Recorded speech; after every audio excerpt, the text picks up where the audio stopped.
So here we go. So welcome to webinar 2 in the series of webinars focused on the teaching of reading. Last week, Gareth Rain, the head teacher at St. Peter's, kicked off our series with a session on the science of reading. And I'm delighted to say that today we're joined by Alec Mills, the head teacher of Toyner Community School in Merthyr. And Alec is going to give us a leader's view of how to effectively implement a phonics programme within a school. I did ask Alec yesterday what he would like me to say about him in terms of the introduction, but he didn't give me anything at all. So I'm going to introduce Alec actually by talking about what Estyn said about his school.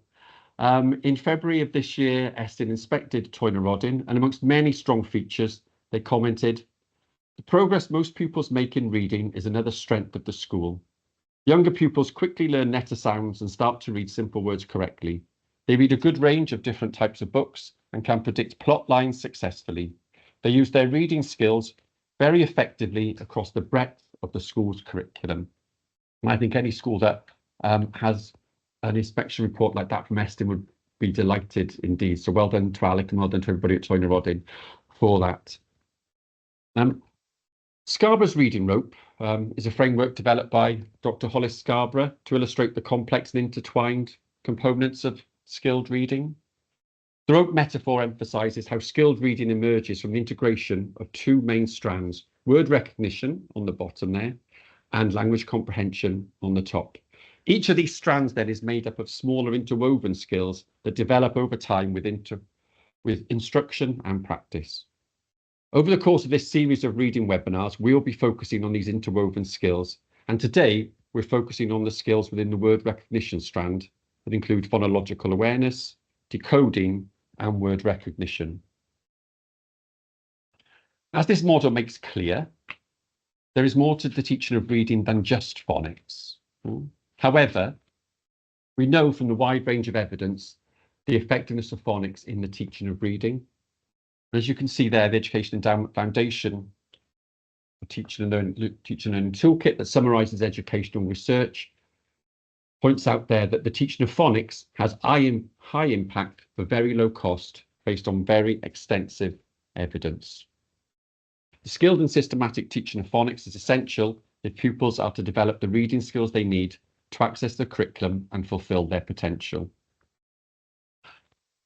And here, there's a lovely quote from Christopher Such in his book, The Art and Science of Teaching Primary Reading, which is on the screen there. I'll just let you have a look at that.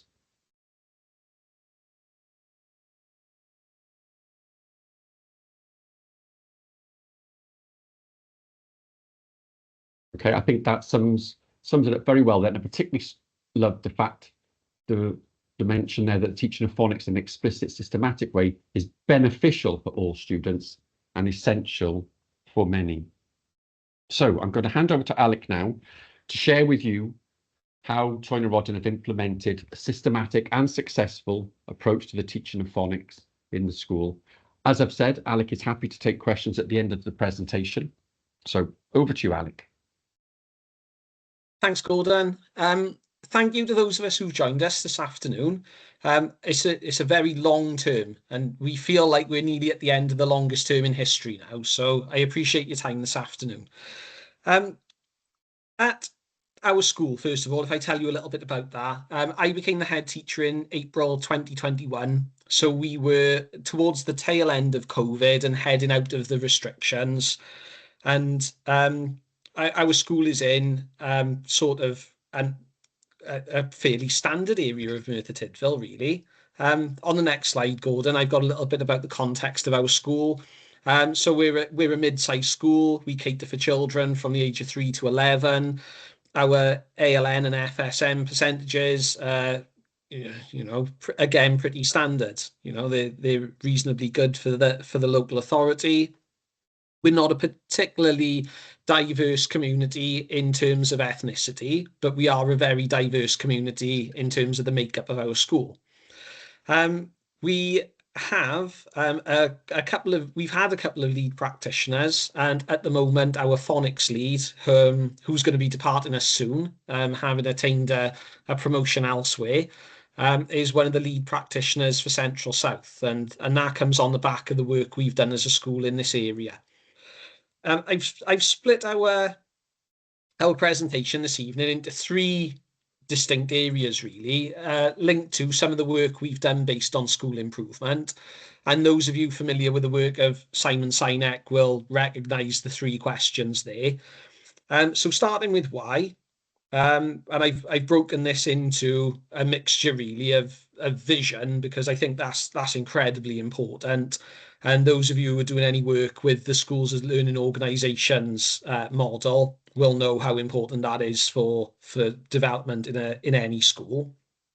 And also brought in a little bit of research that's out there, just as a reference point for everybody, really.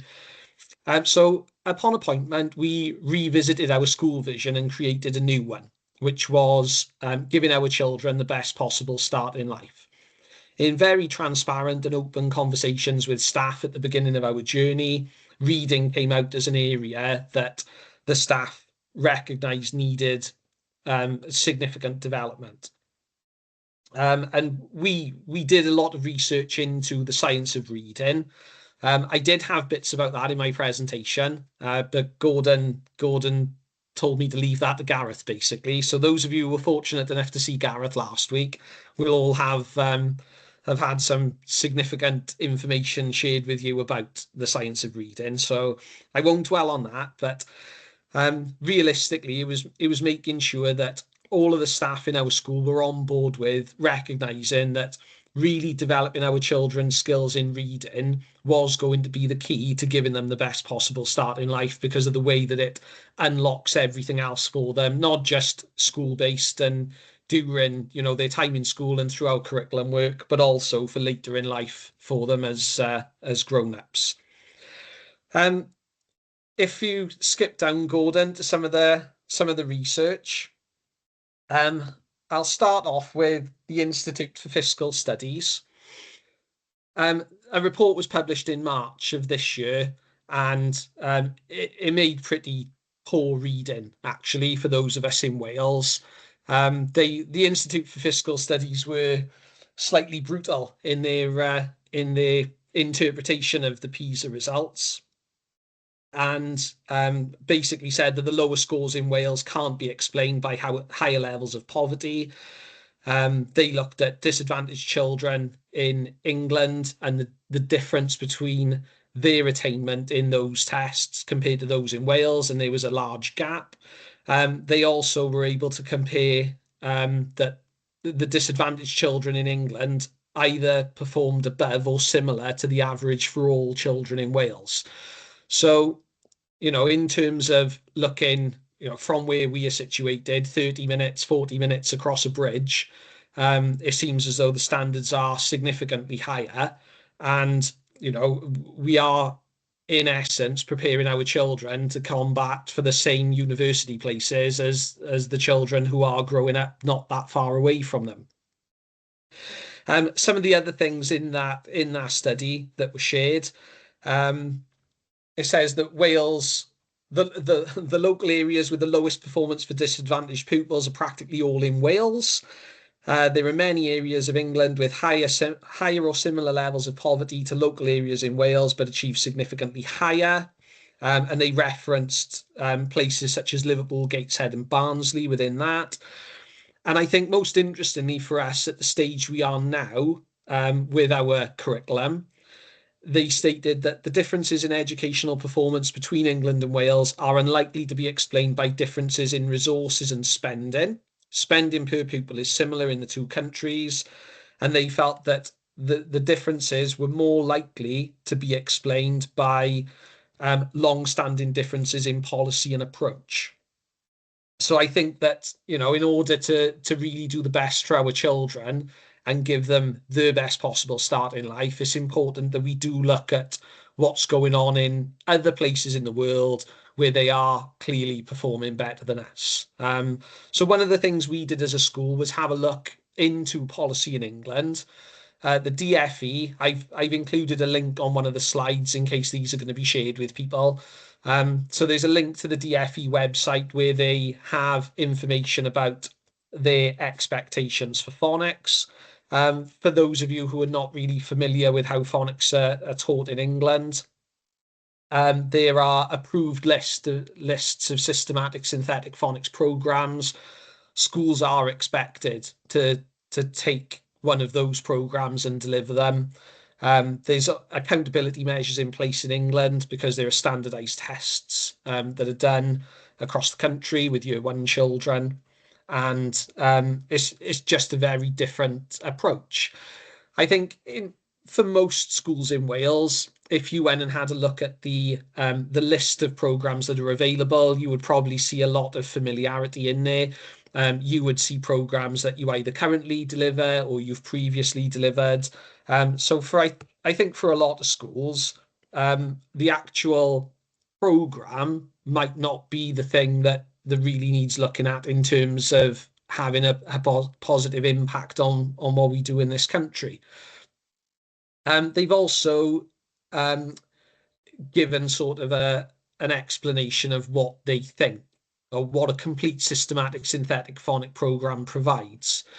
And on the DFE website, it says that it's essential to teach systematic synthetic phonics to children in reception, and obviously it's England, so they reference Key Stage 1.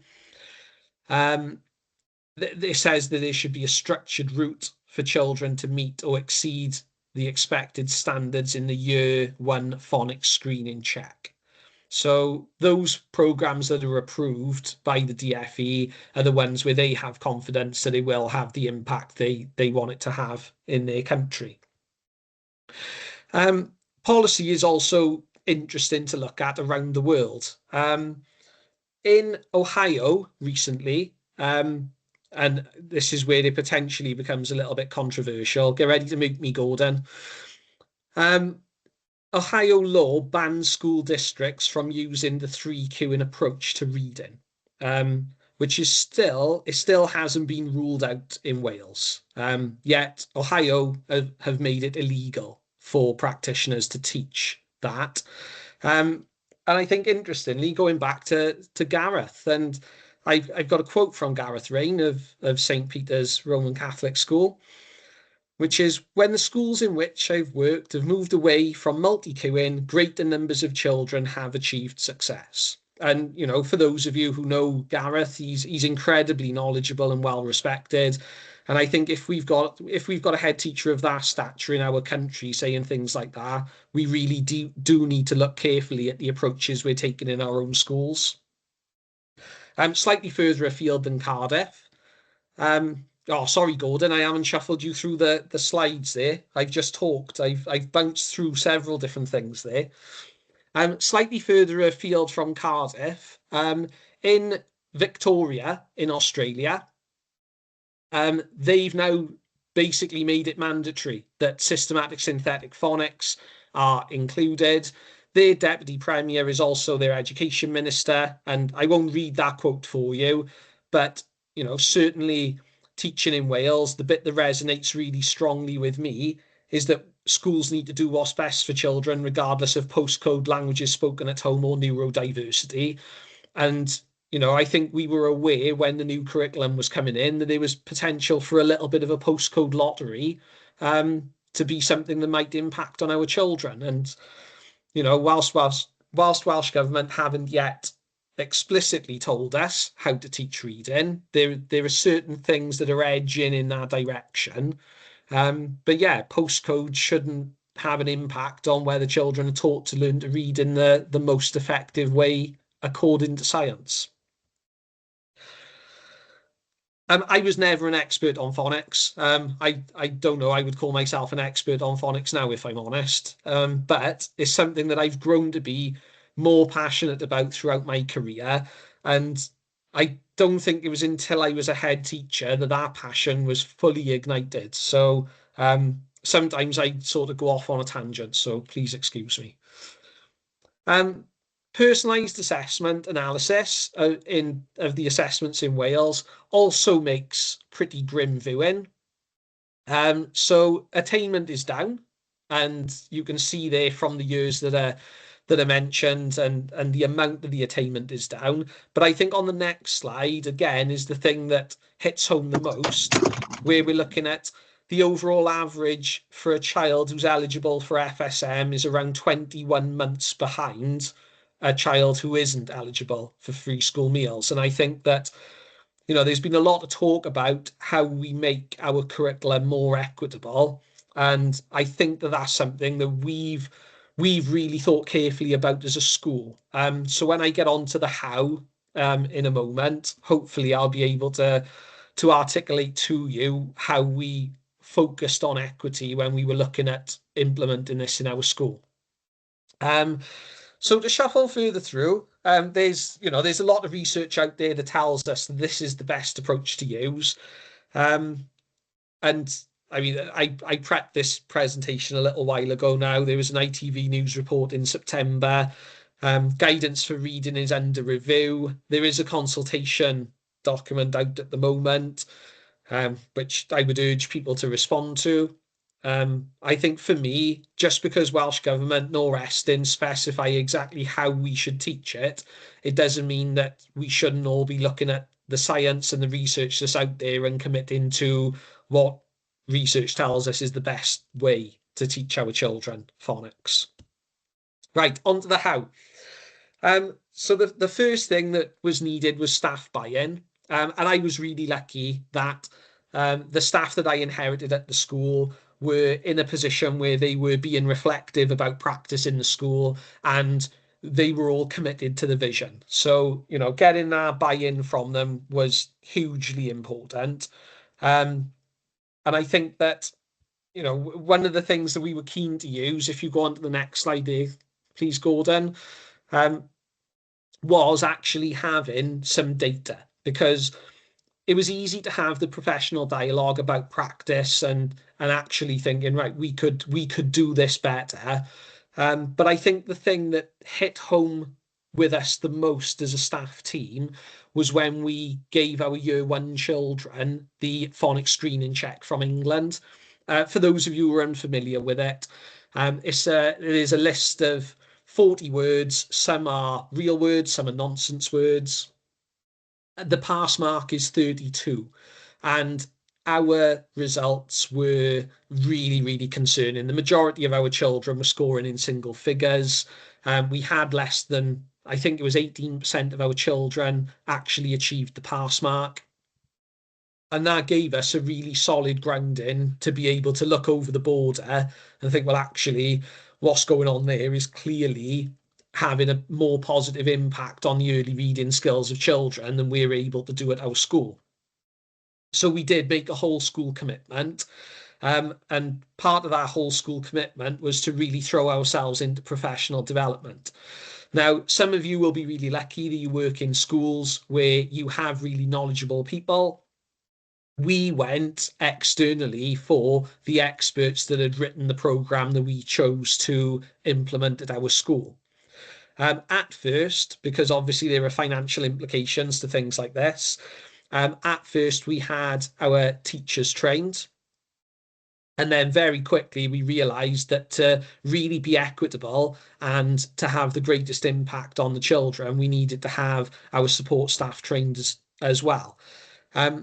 They've all had the same training. It was a 6-week block of training, 1 day a week. So, there was a heavy time and professional development investment there. One of the things that was really important to us was getting every member of staff trained. So we knew that everybody who was face to face with a child and teaching them how to read had the same theoretical understanding behind what they were doing, and they were all able to follow the program with fidelity. So we've developed a staff team where there's extremely strong subject knowledge about early reading.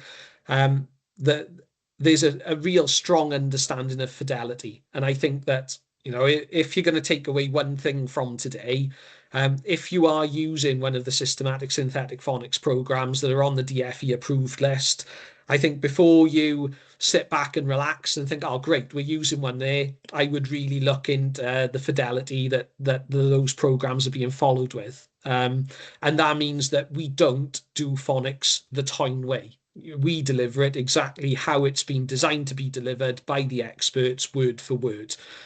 We don't put our own twist on it because we are not phonics experts in terms of actually writing and creating these programs.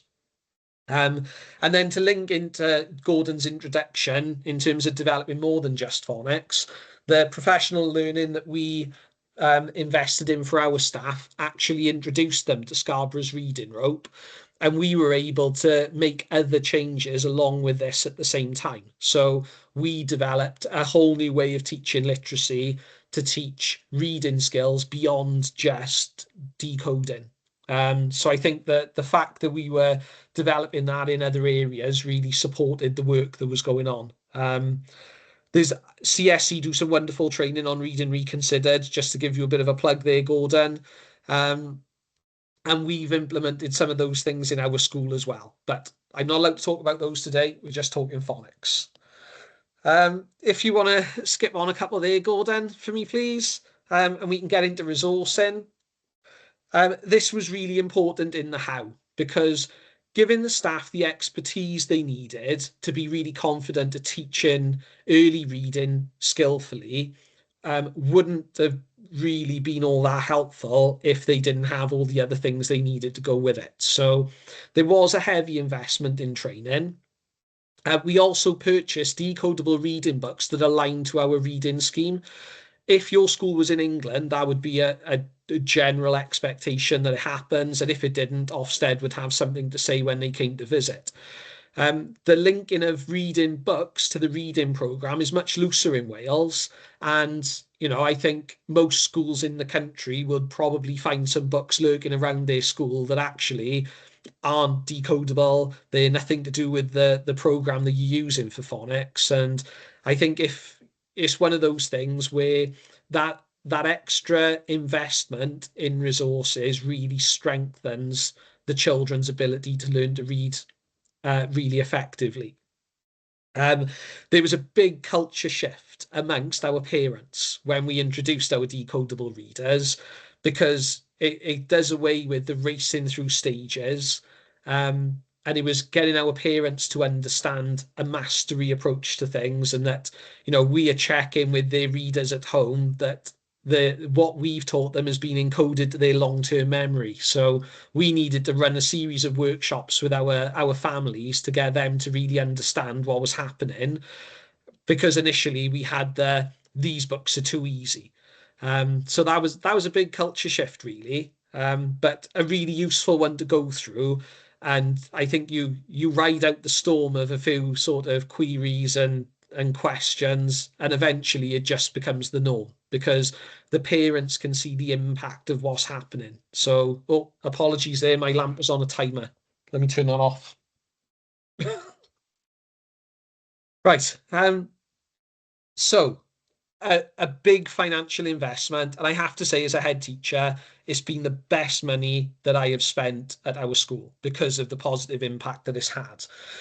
The program that we chose to use, following research in several, it's a linguistic phonics program. So it builds from sounds outwards rather than the representation of the sound to the sound that it represents. It builds on basically what our brains are programmed to develop in terms of learning our language. One of the things that's really important for us is it provides scripted lessons, and that has made a huge difference to the cognitive load of our teachers and our children. So in part of the professional development, the teachers and teaching assistants learned about cognitive load. And I think one of the queries or concerns the staff had initially when we were first looking at implementation was a worry about, will people get bored? Because there are a limited number of scripted lessons, but actually the safety that it brings for staff and for children has bred success. And, you know, certainly the children in our school don't get bored of succeeding. It's, you know, if anything, it drives them to be more enthusiastic learners. And a real key thing for staff is that because their cognitive load is so reduced, they can be so adaptive in the moment in correcting errors of the children and recognizing who is picking up on the sounds that are being introduced that day, who's developing those skills really well. So what started as a possible concern actually is probably the greatest strength of what we do now. It involves explicit instruction. We don't start in nursery, but in reception, our children, they build up from sort of 5 to 10 minutes. By this point in the year, they're in 20-minute phonics sessions, sat on the carpet together. Our program brings reading and spelling along at the same time, so we're not developing reading skills and then following it up later with spelling. From the very first session, the children are writing, and our spelling results as a school are strong as a result of that approach. I've mentioned cognitive load theory. Pretty much every phonics program you look at includes blending and segmenting. We also went for one that included the skill of phoneme manipulation alongside building that conceptual knowledge of the code. A mastery approach for equity means that in our school, all of our reception children are at the same point, even though they're not all in the same class. And then we use interventions to close gaps with the thought of these children need to receive more practice. And that's what we say, you need extra practice on this. But they're not falling behind their peers while we're giving them that extra practice. So we don't differentiate in our year groups. All of our year one children are at the same point, our year two children are at the same point. And that's really strong for equity in our curriculum for our children. Right. Obviously, in the how, there has to be monitoring of things. It's the only way actually that we know whether things are being impactful and being effective. Monitoring isn't always the best word for that, but that's how we term it. So our main check really of everything is making sure that there is fidelity and there's an understanding of fidelity. Visitors to our school find it really difficult to pick out who the teachers are and who the LSAs are when they're delivering their sessions because they follow the scripts with such fidelity and confidence that you can't tell the difference. Like I said, we make sure when we are monitoring, the things are being delivered exactly how the experts intended. And, we don't do things our own way. We don't pull on other things that we've experienced in other programs, even if we feel as though they've been successful, because mixing different programs together can actually be detrimental to the learning of the children. We do regular learning walks with the phonics lead. But then one of the other things that we built in was peer observations within the coaching cycle. So as new staff come to the school and they receive their training, they're able to go and observe other practitioners with the phonics lead alongside them, who can then talk to them explicitly about certain things that are being done in the moment in the classroom to help further their understanding of the approach.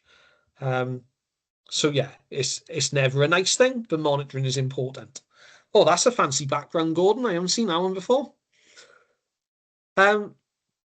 We do provision on a page for different things, and I won't talk you through all of this.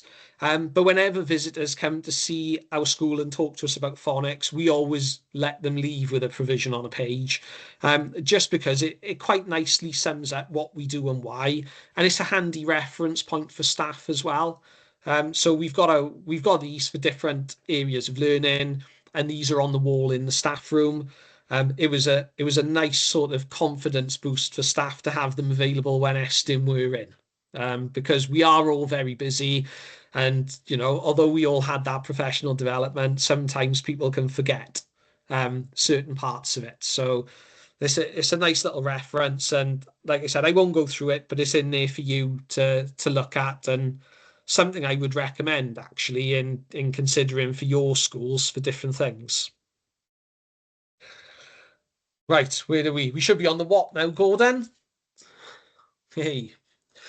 Right, so after deciding on our vision and looking at research and then working out exactly how we were going to implement it, the most important thing is what was the result of it for us. And obviously, Gordon has mentioned certain comments from the Estin report. I think for me, given the amount of work that the team at our school put into this, one of the lines in our inspection report that made me most proud was reading is a powerful tool for learning.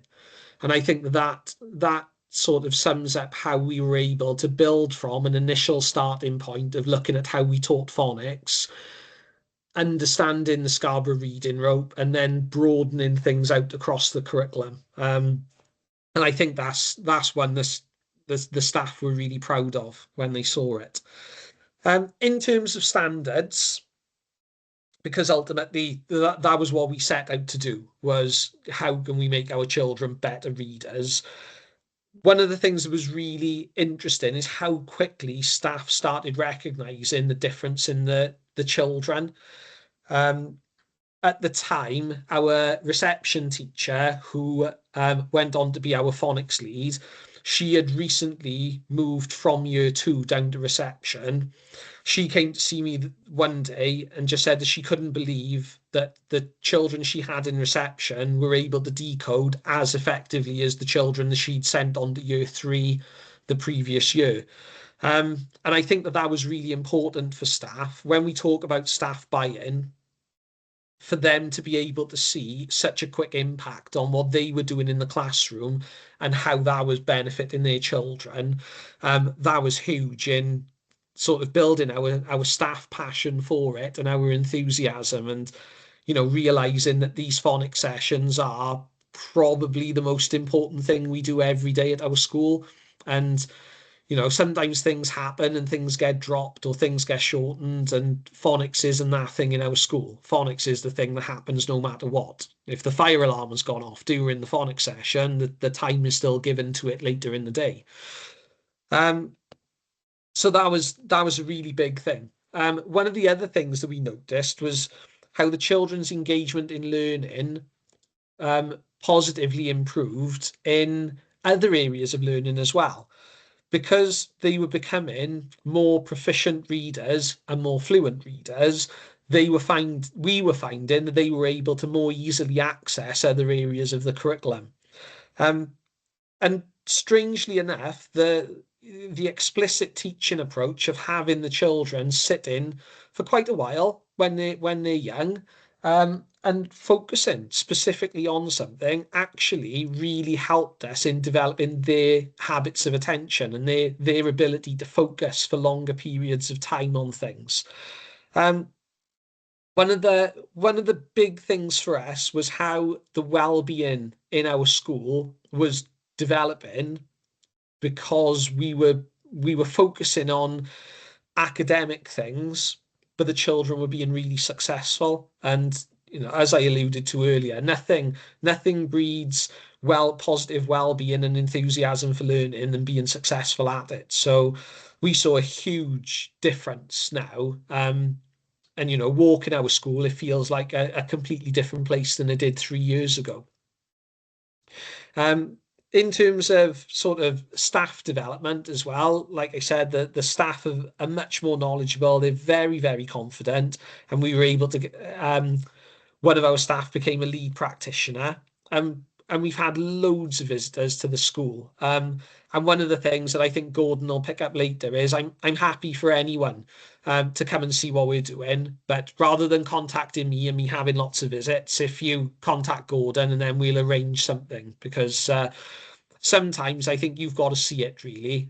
It's all very well me sitting here this evening and talking to you about what it looks like, but for you to be able to come in and see the children in those sessions, I think would be really powerful for you.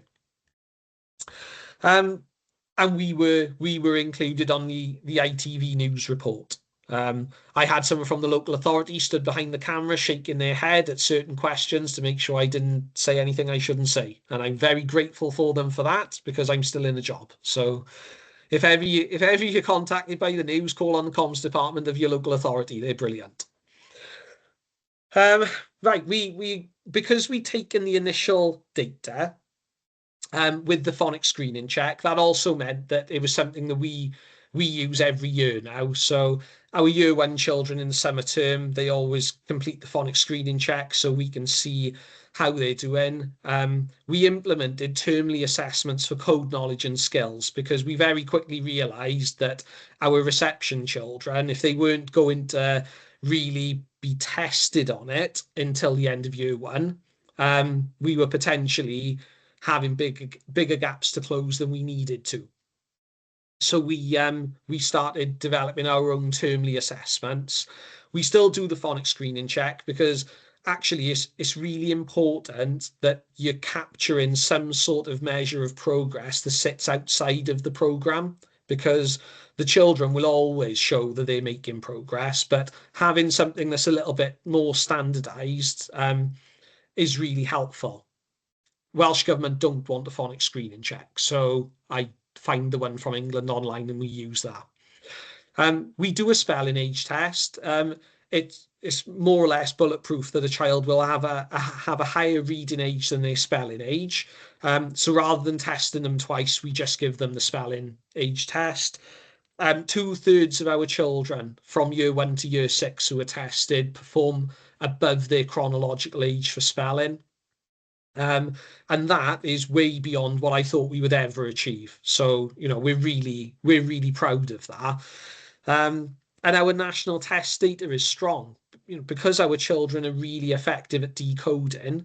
That obviously that helps them with their reading tests. So, I think last time we did it, 92% of our children were at or above the expected standardized score for their reading tests. And you hear a lot about COVID and the impact that COVID has had.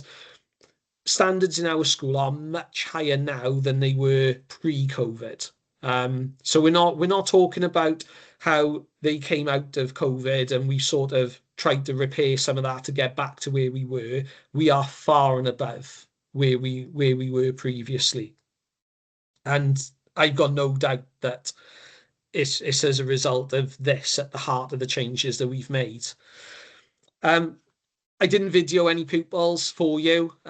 It would have been more authentic, but it involves lots of consent forms and things like that. So we just got a few quotes from them. I won't read them out to you. But some of those are lovely, aren't they? Just that now I feel braver, I think is that's really special for me as a head teacher, knowing that that's the type of impact we're having on our children. And then some of the things, not a direct quote, but what a class had told their teacher, and we've been able to implement whole class reading. And we've made that a really powerful tool for learning in our school. We can use it to build background knowledge. We can do whole class reading in the morning with a text that's linked to their project lesson in the afternoon to then save time in the project lesson. And whole class reading wouldn't be possible without this equitable approach to the implementation of phonics that we have, because we know that our children are all building their phonics skills pretty much in line with each other. And then we haven't got groups who are far more proficient readers than others in our classes. The staff have really enjoyed it as well. There's a couple of quotes from them. And I think where they say things like, the scripts are in our brains, so the lessons are effortless. I think that unless you've experienced that, it's hard to appreciate the difference it makes in not having to worry about what's coming next in the session, because you know it like the back of your hand. You can recite it. In our school, the children can recite the scripts, and the level of safety that gives them in knowing what's coming next is in their learning is phenomenal. There's a few others. I won't read them to you, but you can see these are from Key Stage 2 teachers now, and notice the difference in the children as they're coming through. And also we teach spelling explicitly then later on in the Key Stage 2. So we don't end the phonics teaching at year 2. It continues to build as part of the program we use. And then I think I got one more from Staff Gordon. Yeah, thank you. I like that one. That's lovely, isn't it? how rewarding it is to see the students actually look forward to phonics time. And our children do. I never thought I would hear a class of children cheer when the teacher says, now we're going to do dictation. But they actually do, because that's the level of success they've had in developing these early skills. So in summary, choose a program wisely. You can't go far wrong from looking at the DFE list, but it's an extensive list, and then look at them in detail about which ones you think are going to suit you and your school better. Really invest in it. My view is, I don't know if this is a CSC view, my view is this is the most important thing you're ever going to teach the children who come through your school. Nothing is going to unlock their opportunities and possibilities in life like making them a proficient reader. Make sure that the resources you get allow the program to be delivered as intended. If you're going to invest in a program, there's no point in cutting corners then, because if you haven't got the staff in to run it, or you haven't got the resources to run it, it's never going to have the impact that it should. Check for fidelity. And that might be the role of a phonics lead at some point. Eventually, it just becomes the role of people passing each other. I mean, I walk down the corridor and I can hear a session in the library where an LSA is running it with perfect fidelity to the script. And then as a tip, I would use at least one assessment measure that sits outside the program. I would urge anybody to have a look at the phonics screening check from England and do that. And I think, if the results give you a strong picture for your school, fantastic. I think if they give you a sobering one, then for us, certainly, it gave us the motivation we needed to really be curious about what we were doing, what was going on in places where standards were higher, and a real motivation to do the best we possibly could for our children.